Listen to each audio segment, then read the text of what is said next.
یہ تمہاری ہی نہیں ہر کام والی کی عادت ہوتی ہے، ہر چند دن بعد کوئی نہ کوئی بہانہ بنا کر رقم ادھار مانگنا۔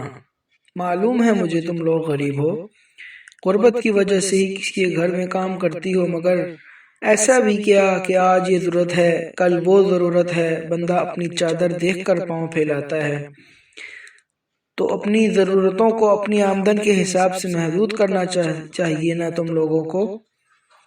میں نے اپنی طرف سے بہت ہی شائستہ اور نرم لہجے میں اپنی ماسی کو سمجھایا تھا، مگر نہ جانے کیوں اس کی آنکھیں نم ہو رہی تھیں۔ پتہ نہیں کیا بات ہے، ان غریب لوگوں کو مانگتے ہوئے شرم کیوں نہیں آتی ان کو؟ آخر انا بھی تو کوئی چیز ہوتی ہے نا۔ مجھے تو چڑ سی ہو گئی ان لوگوں سے۔ اگر مجھے کام کی مجبوری نہ ہوتی تو میں کبھی گھر میں گھسنے نہ دیتی ان لوگوں کو۔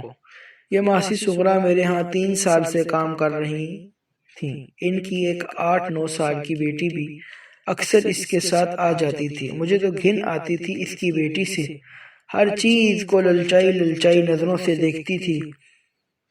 میں تو اپنے بچوں کو اس کے سامنے کوئی کھانے کی چیز بھی نہیں دیتی تھی کہ کہیں نظر ہی نہ لگ جائے اس کی۔ آج ماسی صغرا مجھ سے کچھ پیسے ادھار مانگ رہی تھی۔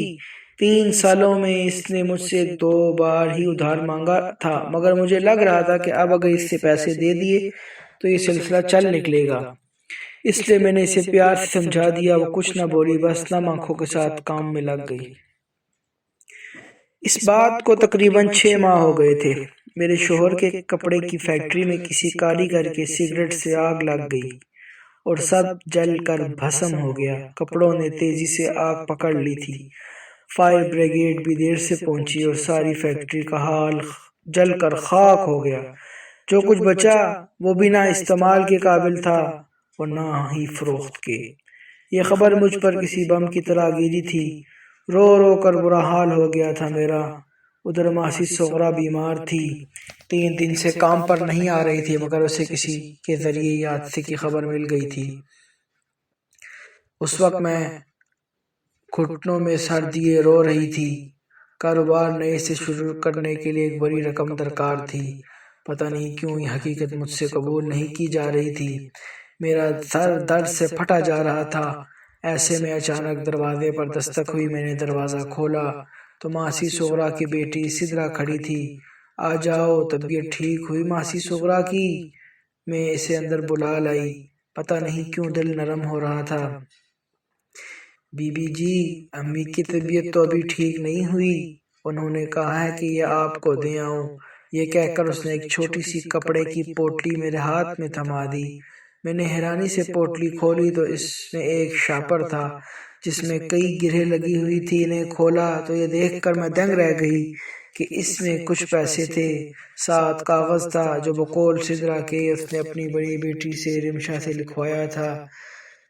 لکھا تھا، السلام علیکم بی بی جی، مجھے بہت دکھ ہو رہا ہے آپ کے نقصان پر۔ اللہ آپ پر فضل فرمائے، آپ کو بہتر بدلہ دے۔ میں مشکل وقت میں آپ کے زیادہ کام تو نہیں آ سکی، مگر یہ رمشا کے جہیز کے لیے کچھ رقم جمع کی تھی جو آپ کی خدمت میں بھیج رہی ہوں، قبول کر لیں۔ میں نے انہیں گنا تو نہیں، پر اندازے سے معلوم ہوا کہ کوئی 6-7 ہزار روپے تھے، جو اس نے کے لیے یقیناً بڑی رقم ہوگی۔ میری آنکھوں سے آنسو کی لڑیاں بے پڑی تھیں۔ جن لوگوں کو میں لالچی سمجھتی تھی وہ میرے مقابلے میں کتنے مخلص اور کھلے دل کے مالک تھے۔ میرا دل چاہ رہا تھا کہ اس عورت کا ماتھا چوم لوں جو اپنی ضرورت پر دوسروں کو ترجیح دینے والی سنت کو زندہ کیے بیٹھی تھی۔ میں یہ رقم اسے لوٹانے اور شکریہ ادا کرنے سدرا کے ساتھ اس کے گھر چل پڑی۔